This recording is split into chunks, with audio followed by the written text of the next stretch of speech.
Hi mga kapayo, nandito na nga tayo sa isa sa mga landmark na madadaanan nyo papuntang hideout. Ang tinatawag nilang Mary Help of Christians Theology Seminary. Nadaanan na natin ang barangay Angyo, Aramal, Binday at nandito tayo ngayon sa barangay Palapad. Samahan nyo akong i-explore ang tinatawag nilang hideout. Let's G mga kapayo!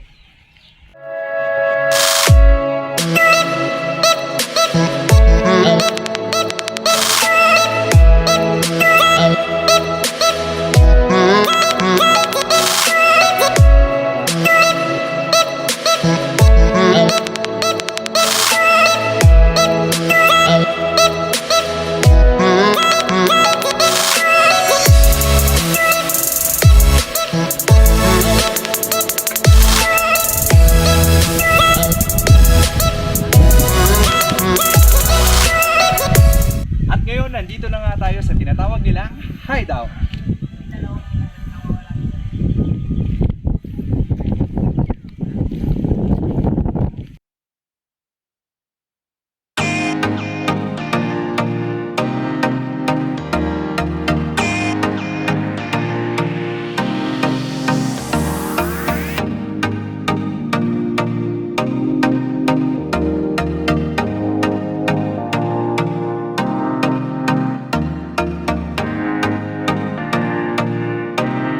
Let's G!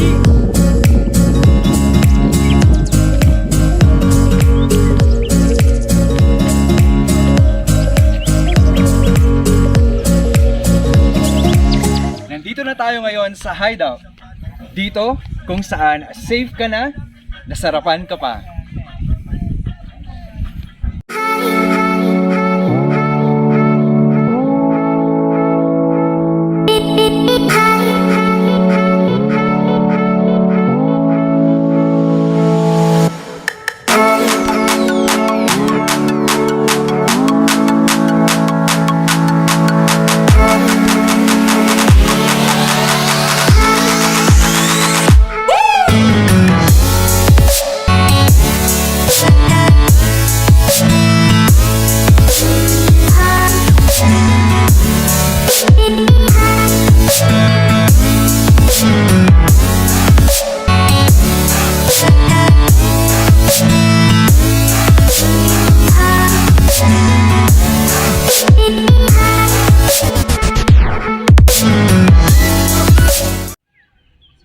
Hi mga kapayo! Napakaswerte natin ngayon dahil kasama natin ang may-ari mismo ng hideout na si Kuya JR.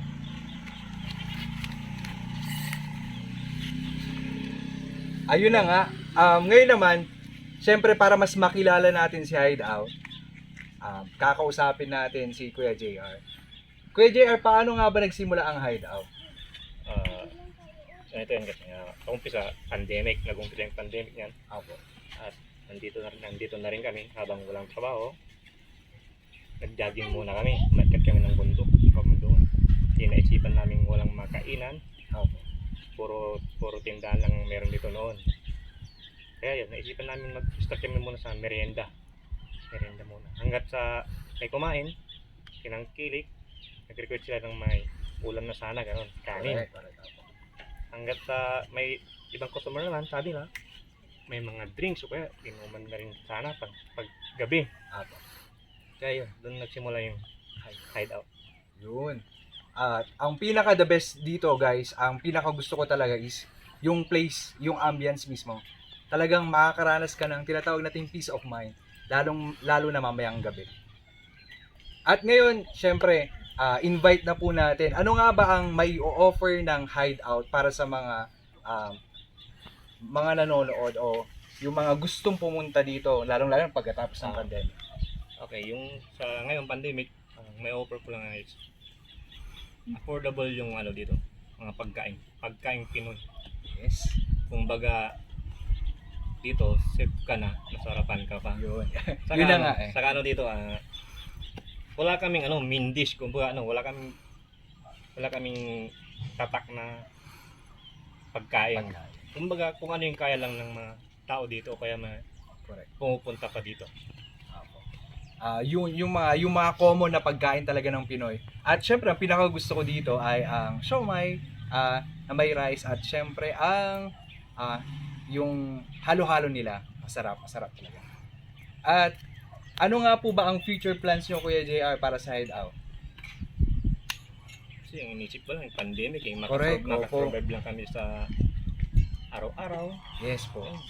At yun na nga mga kapayo, this channel aims to support small businesses and promote beautiful places here in Pangasinan. Kaya nga napag-isipan namin ng mga kasama ko na puntahan natin yung Hideout kasi isa to sa mga sumisikat ngayon sa San Fabian. So muli maraming salamat Kuya JR syempre at sa mga makakapanood po sa mga taga San Fabian, ako mismo bilang inyong dakilang tagapayo na si Sir Ken, dito nasarapan ka na. Wala. Dito, safe ka na, nasarapan ka. So, please punta kayo dito at tingnan natin mamaya dahil kakain ako at titikman natin yung mga foods nila. Maraming salamat. A few moments later. So, yun na nga mga kapayo. Magbibigay tayo ng sticker badge. Patunay na si Sir Ken, ang yung dakilang tagapayo, ay pumunta dito at sinusuportahan ang Hideout. So, para sa kanila to at hindi ko alam kung saan nila ididikit ito. So, Kuya JR, ito ay simpleng pasasalamat. Salamat din sa support. Yes po. So muli, stay safe.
Ayun na nga mga kapayo, tapos na tayo sa kanilang silog meals at ang masasabi ko sa kanilang pagkain ay goods talaga. Isa sa mga tagline ng Hideout, dito safe ka na, nasarapan ka pa. At isa din sa mga ginagamit nila ay there's no wifi here, talking to each other is better. Kaya nga, cellphones are not allowed, lalong-lalo na pag kumakain na. Ang gagawin nyo dito, isa sa mga highlights ng Hideout, may pwede kang bunutin, pwedeng banat, at pwedeng tanong na kung saan pwede yung pag-usapan. So, habang tayo ay kumakain ng kanilang special halo-halo, titignan natin, itatry natin yung mga tanong. Una, kung may pinagdadaanan ka man ngayon, daanan mo lang, huwag mong tambayan. Naman, syempre naman, syempre, prayer talaga ang pinaka-importante, lalong-lalo na kapag may problema tayo. Isa pa,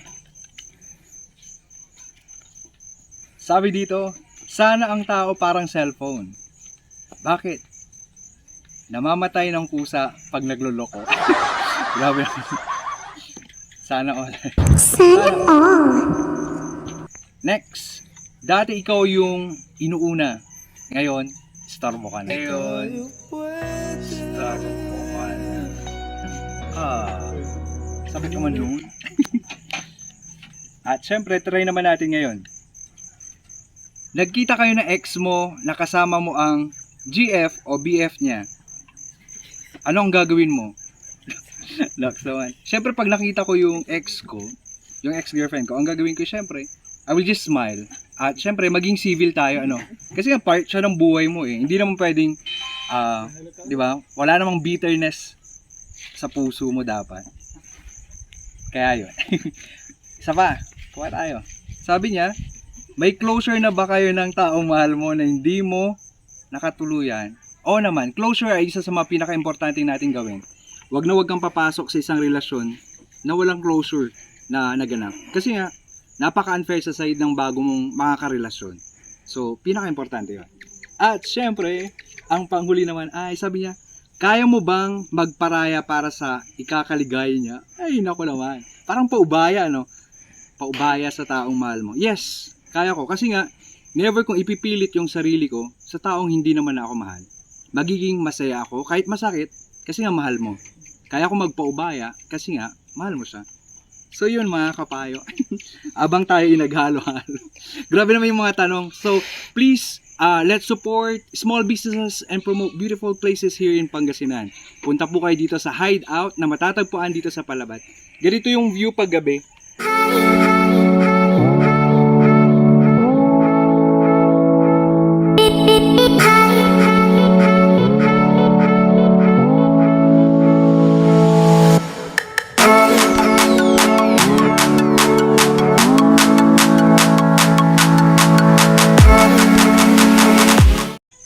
Muli, ako ang iyong dakilang tagapayo na si Sir Ken na nagsasabing piliing magmahal at piliing maging masaya.